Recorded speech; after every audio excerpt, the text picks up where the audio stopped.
amigos! Espero que vocês estejam bem. Eu sou o Vini e estou aqui para apresentar a segunda parte da nossa nova faixa para falarmos sobre bandas que atuam muito bem nas playlists e histórias de muitas pessoas durante vários e vários anos, mas que para muitas outras, para uma grande quantidade de pessoas, a banda não é tão relevante assim. E agora, se você não acompanhou, inclusive, a primeira parte, nós estávamos falando sobre o Linkin Park e os seus primeiros 2 discos. E agora vamos dar continuidade para o terceiro disco, um disco que acabou mudando muito os parâmetros da banda. Eles vinham desde o ano 2000 com o Hybrid Theory e o Meteora de 2003, com aquele sucesso, aquele auge enorme. Tiveram 2 auges, para falar a verdade, né? O primeiro disco vendendo mais de 30 milhões de cópias, sendo um dos maiores discos em vendagens até hoje. E o segundo disco, que acabou sendo lançado em 2003 e também pegou uma certa fama ali, né? Ele teve, obviamente, uma fama um pouco menor, com quase 7 milhões de vendas nos Estados Unidos, né? Comparado ao anterior, é claro que não era muita coisa, mas ainda assim ele conseguiu em torno de 27 milhões e pouco de cópias pelo mundo, o que é um número extremamente positivo, né? Ele também acabou ganhando certificação na Billboard, no top 200 deles, dos álbuns da década, né? Então é interessante, né? E antes de prosseguirmos para o próximo disco, que é um disco lançado em 2007, quando todos achavam que a banda já não estava nem mais viva, vamos voltar um pouquinho antes do Meteora. Tem um disco que eu não mencionei no nosso episódio anterior, que é justamente um dos álbuns pioneiros em fazer remixagem. Pois é um disco que ficou muito famoso no Japão, e a própria banda, novamente, assim como o Hybrid Theory, acabou, através do Pro Tools, fazendo o que eles mais queriam, mexer em suas próprias músicas. E claro, eles também contrataram alguns DJs, alguns engenheiros de som para trabalharem nisso, e alguns músicos, como por exemplo na faixa One Step Closer, que é totalmente diferente da faixa original. Eles chamaram o Jonathan Davis, do Korn, né, o vocalista do Korn, amigo de longa data deles, que também fez parte daquele mesmo cenário, né? O Korn é a banda que mais vendeu discos dentro do cenário deles, né, do New Metal. Então, eles fizeram um disco chamado Reanimation, que, como eu disse, foi muito famoso no Japão. E à época muitos nem conheciam fora da Ásia, não sabiam, não tinham ideia que esse disco havia sido lançado. Para quem conhece os lançamentos periódicos de rock, os japoneses adoram coisas exclusivas, né? Sejam em formatos de CD ou principalmente DVDs, eles priorizam, né? Faixas bônus principalmente. Enfim, o Reanimation, basicamente, ele foi lançado em 2002 e ele traz faixas do primeiro disco totalmente remixadas e com uma combinação diferente de ritmos. É interessante, se você não conhece, vale a pena. Inclusive, Points of Authority, daquele clipe famoso em 3D, vem desse disco, não vem do primeiro. Bom, indo um pouco no tempo, em 2007, eles lançaram o Minutes to Midnight, que é um disco totalmente diferente do que eles haviam feito antes. É um disco que eles começaram a trabalhar com Rick Rubin, muito famoso, né? Produtor extremamente famoso. E eles acabaram tendo ideias diferentes. Eles já tinham feito coisas diferentes, como por exemplo no projeto da MTV, né? Com o rapper Jay-Z, ali por 2004, o EP Collision Curse, né? Que foi uma collab entre os dois, que rendeu muito sucesso, né? Principalmente pela faixa Numbing Core, acabou estourando nas rádios à época, até 2006, 2007, era uma música extremamente famosa pelo mundo. E esse novo disco, ele trouxe como primeiro single a faixa What I've Done, que impactou muita gente, principalmente pela volta, mas também pela forma que a banda estava. Todos estavam um pouco mais velhos, estavam diferentes, e a sonoridade da banda era totalmente diferente.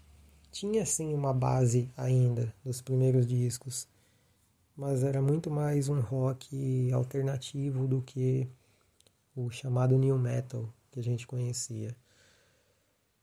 O disco deu certo também, afinal foi a volta da banda. What I've Done foi uma faixa muito bem ranqueada. Given Up também foi uma outra faixa que já no final da divulgação do disco tocou em exaustão. Shadow of the Day tem um clipe muito conhecido onde se encontra só o Chester, né? Leave All the Rest também é outra faixa que acabou ganhando uma projeção bacana. Esse disco acabou entrando nas listas da Rolling Stone, por exemplo, entre os 50 melhores álbuns de 2007. Ele já vendeu mais de 20 milhões de cópias até hoje. Então, como você pode ver até aqui, a maioria das músicas da banda sempre estiveram em alta e os discos sempre acima de 20 milhões de cópias. O que é incrível. E ainda falam mal da banda. Mas, enfim, né? É questão de opinião, né? Nessa mesma época, inclusive, o Mike Shinoda acabou lançando o projeto dele, o Fort Minor, né? Que é um projeto solo, que acabou emplacando apenas 2 faixas, né? Então, que foram Remember the Name e Where'd You Go. Apenas as 2. Depois o projeto acabou sumindo e o Linkin Park acabou fazendo ali as suas turnês e tentando sobreviver com o legado e tentando criar um novo legado, né? De 2007 até pouco tempo depois, em 2010, eles viveram apenas desse disco. Fizeram muitas apresentações pelo mundo. Eles gastaram o disco da forma como podiam, né? Extraíram o máximo. E em 2010 surpreenderam novamente com o disco A Thousand Suns, que é um disco muito controverso na carreira da banda. Os fãs que acharam diferente Minutes to Midnight, tudo bem, aceitaram. Mas quando chegou no A Thousand Suns, tudo mudou. Eu lembro bem a época, quando o disco foi lançado, eu estava ouvindo a rádio daqui de São Paulo, 89 FM. Hoje ela tem um prefixo em vários outros estados, né? Mas originalmente ela é de São Paulo, né? Uma rádio antiga de rock, inclusive. À época tinha um programa que estava sendo apresentado por... Eu não lembro exatamente as pessoas, mas eu lembro que tinha a cantora Pitty. E ela mesma achou estranho a sonoridade da banda ali. E ela havia comentado que a banda iria ter um direcionamento diferente. E ela achava que tudo isso seria polêmico, né, para os fãs de longa data. E realmente foi, ela estava certa. Tanto que a própria banda disse que não iria mais fazer música para fãs, eles iriam fazer a música que eles gostavam. Para quem não sabe, a banda renega o primeiro disco. Ele, como eu disse lá no primeiro episódio, é um dos álbuns mais vendidos da história da música, não só do rock. E eles renegam esse disco. É algo incrível, mais de 30 milhões de cópias. Muitos que estão lançando material hoje jamais irão chegar nessa marca, a gente sabe disso. E eles simplesmente renegaram. A Thousand Suns começou, de certa forma, errado para muitos e acabou levando a banda a um ostracismo. Eles tinham lançado 2 anos antes, em 2008, a faixa New Divide, que foi para o filme do Transformers, né? Muitos acabaram conhecendo essa faixa e uma nova geração acabou conhecendo o Linkin Park. Mas esse disco definitivamente ele atrapalhou um pouco os planos da banda de tentarem fazer alguma coisa diferente, mas que continuasse o sucesso de Minutes to Midnight, né? Tudo bem, o single The Catalyst foi um single assim bem famoso, né? Mas não surtiu efeito, não foi o suficiente.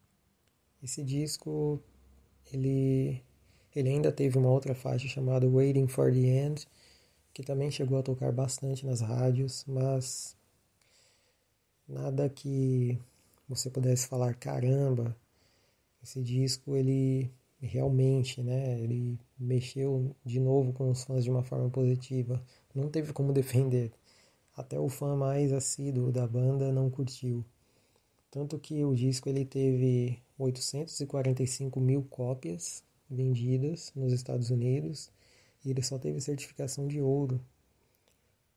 E isso demorou 2 anos para acontecer. Ou seja, ele não vendeu ainda nem 900 mil cópias, se formos pensar, nos Estados Unidos. Coisa que com os outros discos vendiam 5, 6, 7 milhões facilmente. E em questão de semanas, não precisavam nem 2 anos, como aconteceu. E nesses 2 anos, eles acabaram lançando um novo disco. Só que aí nós iremos falar no terceiro episódio, que vai ser o episódio final e a conclusão de onde o Linkin Park chegou com aquele sucesso monstruoso do início, atingindo vários fãs, muitos outros renegando e a conclusão de tudo nos dias atuais.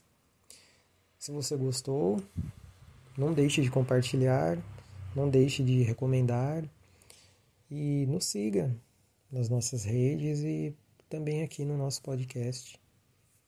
Grande abraço para vocês, amigos, e até o próximo episódio, o último.